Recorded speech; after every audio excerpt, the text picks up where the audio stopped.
Should parents give their children more freedom? Yes! Viva la revolution!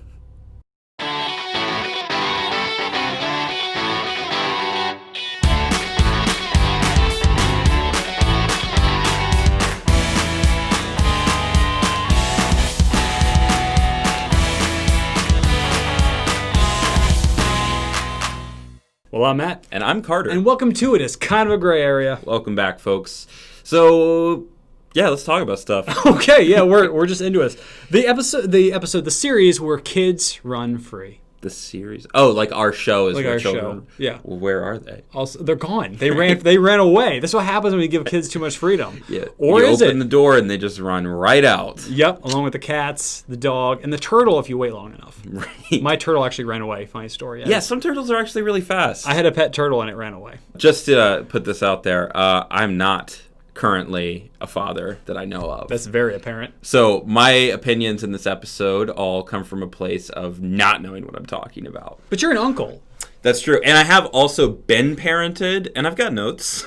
I got maybe some highlighted, some in the margins. Maybe I haven't sat on that side of the chair, but I still have some insight from my side of things. I can see the perspective from that chair. Right. I am a father. And I'm currently learning how to parent. So, do my best. Right. Future daughter that sees this maybe 20 years from now, I did my best. Right. Yeah, which I gotta say, I feel like this is definitely the easiest stage of parenting. Like, people are all, like, again, I don't have a baby. Really? A 2-month-old? Yeah. Easiest thing you can do. Yeah. Put up with the screaming. This is my point, Still, though. I love you, baby. This is my point, though, is it's all way, way more practical based of like, oh, she's upset, like she's hungry, or she's pooped, or she needs to poop, Yep. or she's tired, or just, there's things you can address, whereas like, by the time they're an adult with like full complex personality and emotions, then it's like, hey, let's go out to the beach. And you're like, why would you say that to me? I'm never talking to you again. That's not like teenage girls. That's just teenagers, by the way. That's across the board. Yeah, how do you respond to that? Like, you don't like the beach? Ugh, I haven't loved the beach since I was like 12. I love the beach. It's not about loving the beach. It's about whether I want to go to the beach. So you don't want to go to the beach. That's why I want to go. I'm telling you this whole time. Just don't want to go with you. Okay. All right. We won't go to the beach. That's the whole point. I want to go to the beach. I'm at a loss here. You don't get me! Right. Yeah, I'm not looking forward to that stage. Yeah. I hope you don't go through that. Right. Still talking about my future daughter. I hope all of you didn't go through that, but I'm sure most of you did. So we're talking about free-range parenting. Yes. Or as people in the 80s and prior would refer to it as parenting. Parenting. Yes. So this is a new push that people are making to get back to the way things used to be. So we've gone from this society where typically kids are just kind of working in the fields or in the coal mines or whatever. Like, they don't have a childhood. They just go straight to work. The good old days. Then we move into the more modern era where there's like so many child labor laws that even if you wanted to be the star of a show, you still need a twin sister to play you so that you can be in Full House. Like, you can't just be the one actor. You got to share the spotlight because you're a kid. Yeah, I was going to say Full House. So free-range parenting is where you let your children run free. This was something that came with the invention of the childhood where suddenly kids could play and have fun and they didn't have to go work in the coal mine. You see this in like the 70s and the 80s and whatnot. In the movie It. Yeah. What could go wrong? Yeah. It, Stranger Things, all of that. You see where like the kids, like when it's summertime, you get up in the morning and you do your chores, and then you just hop on your bike, and you're gone for the next 8 hours. Your parents don't know where you are. Yeah. They don't know whose house or what gully or what, back alley you're in. You're just out, and then when it starts to get dark, you show back up at home. Yeah, you show up for dinner, and that's it. Or you miss dinner. It's like, all right, well, it's cold. It's on the counter. Yeah, people do not parent this way nowadays, and they're not legally allowed to either. If you just let your 12-year-old, like, just go out, like, say you live in, like, a smaller-sized city. Massachusetts. That's a state, but okay. Let's say you live in Massachusetts, or Maine. Let's say you live in Derry, Maine, after the clown has already been killed. I'm sorry, Massachusetts, that he didn't accept you for who you are. But yeah, let's just going back to Maine because of It. Yes. That's where all of Stephen King's stories take place. Because of what? Because of It. What's It? It. It. What? It what? The book, It. That's the movie. Because of the book. They made it into a movie. They made it into a movie after it was a book. That's a whole Abbott and Costello skit. Yeah. Who's on first? Right. But what was I saying? Anyway, yeah, okay. Derry, Maine. Yeah, so let's say you're in Derry, Maine nowadays, and your 12-year-old gets up. It's a Tuesday in the summertime. You go off to work, And then your 12-year-old, they just, they go out, they hit the streets. They're just going to walk around, maybe go to the gas station, get a Red Bull or whatever. If someone spots them, they can call the cops and then have Child Protective Services take them away from you for negligent parenting. And that's kind of crazy in some ways. It makes sense in a sense, but also I remember being a 12-year-old, and I think I could have handled not getting kidnapped pretty well. No. Yeah. You always think that at 12, but it's like, no, there's someone that's much stronger than you. You could get kidnapped now if someone's stronger than you. Well, yeah, but I'm talking as far as stupidity of just like, hey, I know you don't know me, but you want to like tricked into a van. Yeah, yes. like it's not really gonna happen. No, like, it's been like months since I've been tricked into a van. Right, like nowadays you go up to a 10-year-old and you're like, hey, you want to come? I'm not saying from experience. This is how you do it, all right? But no, like, hey man, how you doing? You want some candy? Yeah, but if you go out in public and you're like to a 10-year-old, you're like, hey, you want to come get some candy back in the van? They're gonna be like, I don't eat candy. That's really bad for you, and the plastic in the wrappers is damaging the environment. Also, I saw you on Reddit 5 days ago from kidnapping other kids. So, yeah. I already called the cops, by the way. And I don't want cavities. Right. Yes, they're on their way. Yes. Officer. Right? They've got an earpiece in. Yeah. All right, move in. We got him. We got him. So you're like a 30-year-old woman that's just like 4 feet tall. Right. Go, go, go, go! Right. But, people have been saying lately with the way we parent nowadays where you are always supervised. Your kid is never out of your sight. If they are out of your sight, they're under the sight of someone else. And it doesn't ever allow for something that child psychologists called free play, which is playing freely without supervision, basically. This is important for childhood development. As far as we know, it seems pretty obvious, and there's research that backs it up. So I'm just going to say this is important to childhood because free play allows you to solve your own problems. It allows you to come up with creative solutions to things, and it allows you to better negotiate interactions with other people. When you have parents around and you get into a fight with someone, it's, okay, Billy, you go say this. Now, Tommy, you say this. Now, you guys shake hands. All right.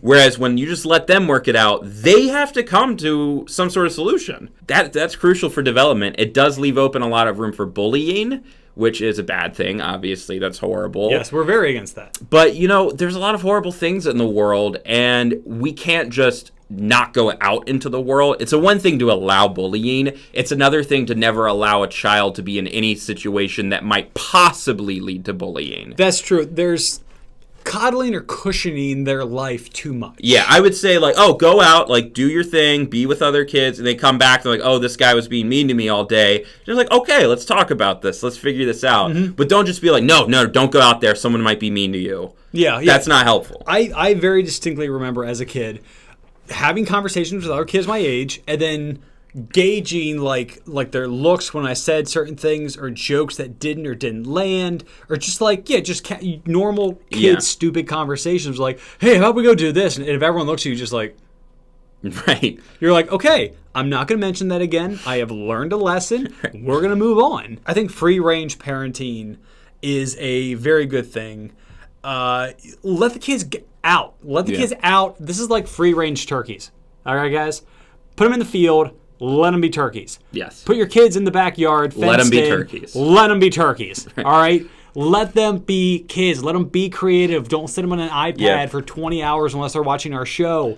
There's life to live and make them be creative. Yeah. We're free range parents. Okay? We should have free range children. They're delicious. Jesus. Turkeys. Yeah. But okay, so we got to get to the rock, paper, scissors for this. My point ultimately is I think we can leave it up to parents to gauge in most cases, this kid's too stupid. They're not running out by themselves. That kid, they know what they're doing. They got a good head on their shoulder. If they want to go play hopscotch in the park for 5 hours, by all means. Yeah, it's true. It is kind of kid by kid based of this one is very responsible and knows how to clean up and take care of herself. And this kid, Billy, stop eating rocks. Right. Gosh. Okay, fine. The sand is okay, but just not the pebbles, Billy. Come on. Susan, can you please watch? Billy, while Ridiculous. I'm gone. Every day. We're running out of rocks. Yeah. Obviously, parenting is a deep topic that we can go on for forever. Yes. So let's just go ahead and get to the rock, paper, scissors and settle this. So since you're the actual parent here, I'll let you take whatever position you want, and I'll just be whatever's left over. I think free-range parenting is great. Okay. I don't know if I'm going to apply it to my daughter's life. I will try to find a middle ground, but the whole, I'll see you in 12 hours, it's just no way. It also depends on the geographic area. That's too. true. She can't really survive in the desert. You're right. Right, which is where our studios No pools, are. though. There's no pools. Right. So really, statistically, she's the safest in the desert. Sure. Look out, Nevada. Right. Here we come. So you're free-range parenting. Yes. I am helicopter parenting. Yep. All right, let's settle this. Let's do this. Rock, paper, scissors, shoot. Boom! Free-range parenting is back, ladies and gentlemen. Well, that has it, folks. So, go ahead and unlock the doors. Let your kids run free. Let them go. All right, ladies and gentlemen, let's move on into the Would You Rather part of the show. If you'll go ahead and recline in your seats and pull out your popcorn and set aside your drinks, we'll get started now. Oh, I thought this was more of a classical music station. Oh, It had that feel, though. oh, It's like next will be... I did kind of slip into a radio 1812. voice a little bit. This was first produced and... All right, coming up on the next hour, we got the Would You Rather, ladies and gentlemen. So grab your loved ones and hold them close as we talk these hypotheticals. Oh, wait, this is a smooth jazz now at night? Yeah. Okay, cool. That's what I was going That for. is not instrumental. No. That is not classical. Very clearly, if I'm talking, it's not an instrument. Yeah, 8901. What? I don't know, the radio station? Oh. Yeah. All right, so Would You Rather Yeah. never be a parent or Are you still watching this, daughter? All right. or be a parent, but you're estranged from your adult child. So, they didn't get away from you till they were 18, but they're definitely not coming back. So they just hate me. Yes. Okay. I'm going to say it wasn't But, for a good reason, but they just hate me. Yeah, I think every parent who's estranged from their kids thinks that about themselves. Yeah, it's never their fault. Yeah. So you might have had, a bunch of good years with them, like growing up, they were Okay. all good, and then you hit the teenage years, and that's Yep. where it gets rocky or whatever. So it's not that you've never had a good relationship, it's just it's turned sour. Okay. All right. Like 14-year-old milk. If someone came from the future right now and told you when your daughter is 18, she's going to leave and never talk to you again, would you right now decide to go back and never have a daughter? If there was literally no chance of fixing that, and it was only you're waiting for this answer. I didn't expect it to go this way. And I didn't expect this either. If there's no chance of fixing that relationship, it is a fact. It is a moment in time in history that cannot be altered, Doctor Who style. Then you can either have that relationship that's good for a dozen years, then tampers off, then you never speak again. Or never have the kid. I feel like I would never have the kid. I feel like that'd be better. I'm thinking more long term. I would love the 12 years of just being a dad. Right, but we're saying this is after you've had a kid. This isn't like you're deciding whether or not to have a kid and someone from the future tells you this. No, the would you rather is I can either not have a kid or have a kid and they're estranged after 18. Right, but that's what I'm saying. Like from your experience now, knowing what it's like to have a kid. Yeah. Would you give that up if you didn't get to go past 18 years? Because for me, it's all hypothetical, but for you, it's the choice about whether or not you keep your daughter. It's tough because you'd have those years, whether it's 18 really good years or 12, and then it starts going bad. You still have the memories of all those good years, but then you have the lifetime after that, or whatever left of your life, of heartache and probably depression. But if you don't have a kid, you can have the regret, but not that level of depression. Right. So long term, I think it's better not to have a kid. But if that was going to happen, but short term, let's cut out that last part when we show this to Nora. I think I'm going to go with you, but again, I don't know if I currently had a kid, my answer would probably be different. But right now, without having a kid, I wouldn't choose to go down that path. So yeah, I would say the same thing. Yeah, I chose to have a kid because I want a kid. Right. And I got a kid because that's what happens when you want one, typically. But yeah, that's why. So we both pick not having a kid. Yes. There we go. So sorry, baby. Yeah. Wow, what a downer to end on. Well, anyway. Maybe the etceteras will pick us back up. Hopefully. So today we found out that free-range parenting is the way to go, according to the universe. So, stop parenting your kids. Yeah, and we Yes. would both rather not have a kid Yep. than have one and be estranged by them. Yep. To them. Now, if you're someone out there who does have kids, you might find it hard to find time to watch anything, in which case you want to be discerning with the things that you choose to watch, which is why I would suggest that you choose to watch other episodes of our show. Now, if you don't have children, dude, you got time all the time in the world. Just go watch every single episode we've made. It's all good. You've got time. Yep, but before you check out our other episodes, make sure you comment, like, and push that subscribe button so you don't miss out on our future episodes. Yep, and make sure to grass feed your children to get that full free-range parenting experience. Ring the notification bell. Explain to parents everything they're doing wrong with their kids. They'll totally appreciate it. Yes, they will. And apparently it is apparent to other parents that your parents' poor parenting skills precipitated poor skills in your own poor parenting skills, apparently. Right. And as always, IKAGA. Yeah. Yay!